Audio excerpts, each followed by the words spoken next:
Hello， 大家好，这里是大叔，今天给大家带来街机平台的动作游戏《拉斯坦传奇3代》。3个人物可以选择，除了主人公拉斯坦之外呢，还能够选择索菲亚，另外一个叫做杜威。3个角色的区别主要是攻击范围、速度，还有攻击力。索菲亚的攻击范围是最优秀的，但是她的攻击速度还有攻击力都比较低。刚刚大家看见了一个法师在跟随着我，这个法师我要着重的跟大家介绍一下。默认情况下呢，你如果想要召唤这个法师，需要捡到关卡当中的魔法道具的。但是呢，也可以让街机厅的老板在基版的 BIOS 里开启一个选项，就是改动一个选项，让这个法师呢能够经常跟随你就可以了。这个法师的效果就是，当你攻击他的时候，他可以消耗下方的魔法条，然后呢释放魔法。这个魔法都是全屏的，清小兵比较好用。但是这个法师他也有很大的限制，比如说呢，他不是自动释放魔法的，你需要攻击他，这个方式也是奇葩。第二点呢，他受到魔法值的限制，如果没有魔法值了呢，就不能释放魔法。咱们可以通过捡战场上的金钱道具恢复他的魔法值，这魔法师也只认钱啊。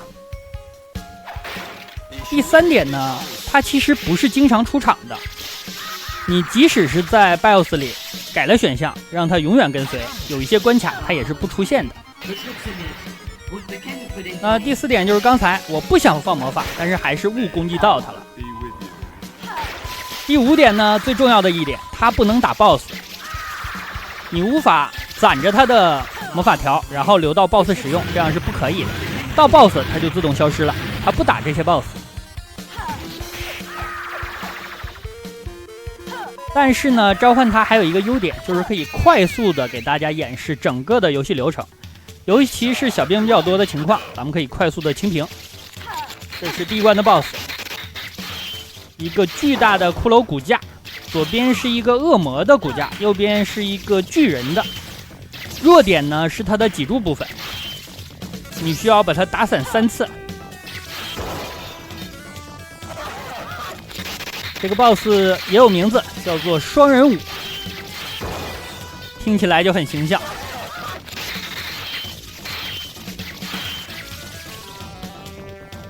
我放了一个护身技，把它清掉了。这个护身技呢，大家也看见了，消耗不少的血量，相当于普通游戏的 AB。过关之后，咱们这个关卡当中捡到的这些财宝就会给咱们恢复血量，也就是说可能是恢复不满的。这里法师发动了一个美杜莎之眼，把这些怪物都给石化了。所以说关卡当中如果有财宝的话，还是尽量去捡。另外大家注意这个屏幕的正中间位置有一条黑条，有一个黑缝，这个是怎么存在的呢？因为这款游戏它实际上是用2块游戏屏幕拼接而成的，大家才能够看到完整的画面。每块屏幕的比例呢是4:3，所以说2块拼接到一起呢就是8:3，这个比例就很奇葩，因为一般的街机游戏比例都是4:3，甚至是3:4等等。所以说我现在给它改成了16:9呢，实际上是纵向的拉长了。那一般的街机游戏都是横向的。有一些道具呢能够强化你的鞭子，咱们这个鞭子现在是带有火焰效果。有一些鞭子呢给你换鞭头，变成一个流星球，攻击力肯定是上升了。这个贝尔蒙多家族的人肯定懂啊。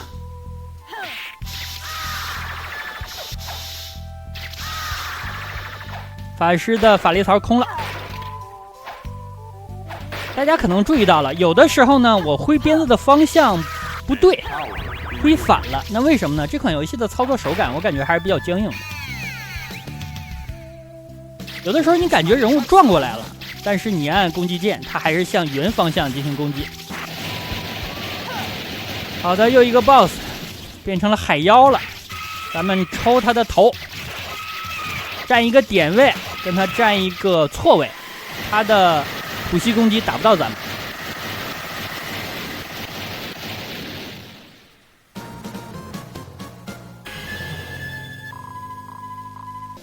好的，拿到了一个财宝。这个财宝呢，作用就是让咱们的防御力上升。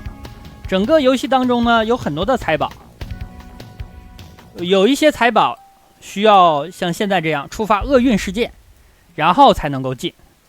咱们中毒了，皮肤正在溃烂，所以说需要找药草治疗。来到了妖精之森，那这样的隐藏关卡呢，应该是有4个。所以说咱们通关一次的话，可能只打了10个关卡就通关了，也可能呢打了14个。我尽量给大家演示最多的情况，演示所有的关卡。这款游戏如果打的节奏慢的话，可能要打1个多小时。那我带了个法师呢，估计也要打半个小时以上，所以说有可能分2期给大家录制。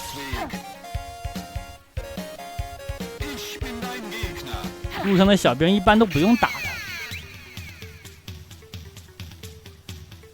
妖精之森的 BOSS 食人花，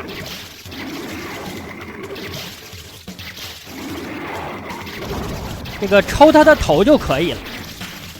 那人物的操作方面实际上是3个按键：普通攻击、跳跃，还有一个键呢是释放护身技。AB 的话是重攻击，我现在使用的就是重攻击。如果你按下按重攻击的话，它是向下挥鞭子。打完这个游戏的 BOSS 都不算难，游戏的风格很容易让人联想起野蛮人柯南或者是战斧。好，救出了被森林的怪物抓捕的妖精，这个妖精呢给了咱们一个草药，这个草药呢可以让咱们的生命值上升。好，咱们选择第2个关卡。有一个特殊的地方需要跟大家说明一下，就是关卡当中切换的时候有可能会有黑屏的现象。那这个黑屏呢，我一般给大家剪辑了2到3秒吧。其实剪这个东西我也是无奈之举，因为我之前不给大家录制过重装机兵嘛，大家也都知道，重装机兵遇敌之后它会有一个2到3秒的黑屏，然后战斗结束之后呢又有一个，或者呢你进出建筑物的时候也有。我上传了视频之后，有几个平台审核的时候就给我审核意见说，这条视频它的黑屏的次数和时长过长。那经过鉴定呢，所以说这个视频呢就不是一个优质视频。我其实是有一点哭笑不得的，所以说从那之后呢，我就开始注意，包括洛克人系列等等，它的黑屏的部分我就都给大家剪掉了。但是呢，它有可能会影响一点，就是通关的时长看起来会短一些。好，咱们遇到了第2个厄运事件，城门口的石像突然说话了，告诉咱们呢去找他在火山的弟弟。火山这个地方难度比较高，尽量快一点走吧。咱们即使有法师呢，我也不使用法师来清他们了。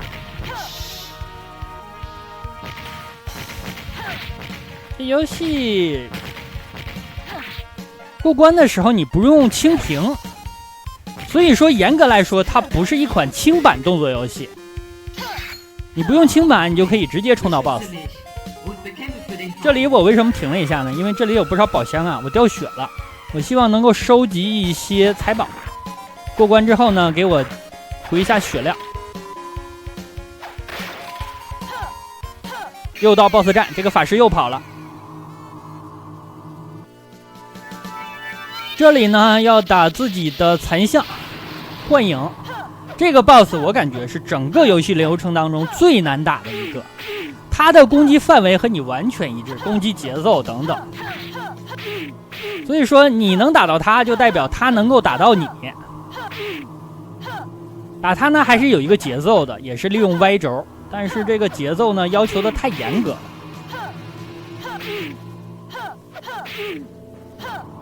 我现在已经掉了40%的血了，就为了打他。这关咱们受伤严重。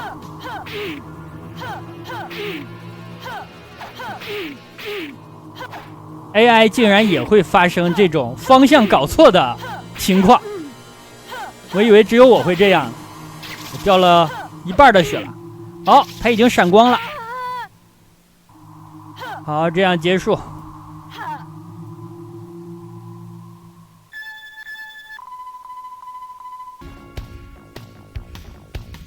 咱们得到了攻击速度上升的效果。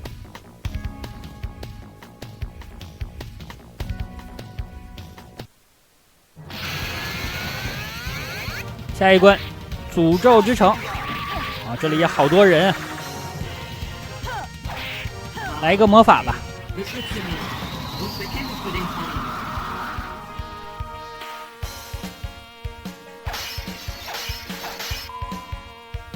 血量没恢复满，这回回满了，捡到了一个回血道具。有恃无恐了，又可以浪了。哦，这里好多敌人的骑士啊！给了我一下，我已经强化过生命力和防御力了，所以给我一下呢不太疼了。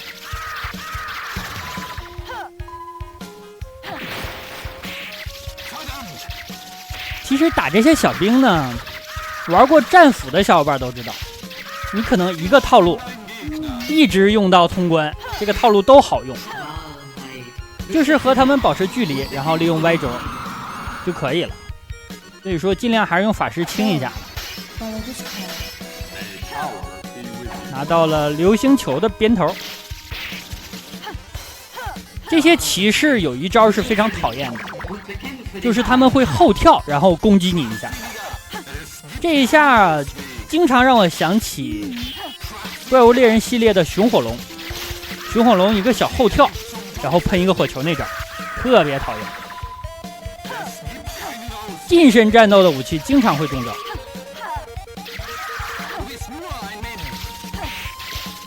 看这些小兵呢，清起来也不难，就是消耗时间而已。使用法师就是快了一点。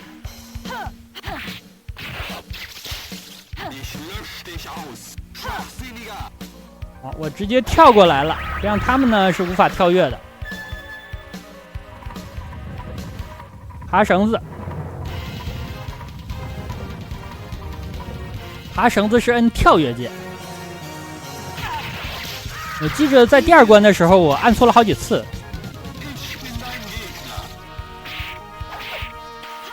还能够抓人，但是抓人尽量少用，太危险了。这个游戏的判定不是特别的严格。小跳攻击，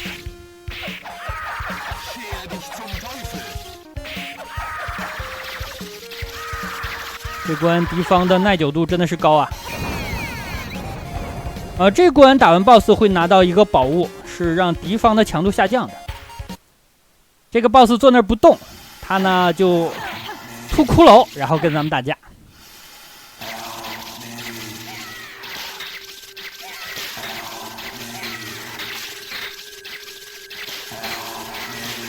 宝物就在他的王座下面。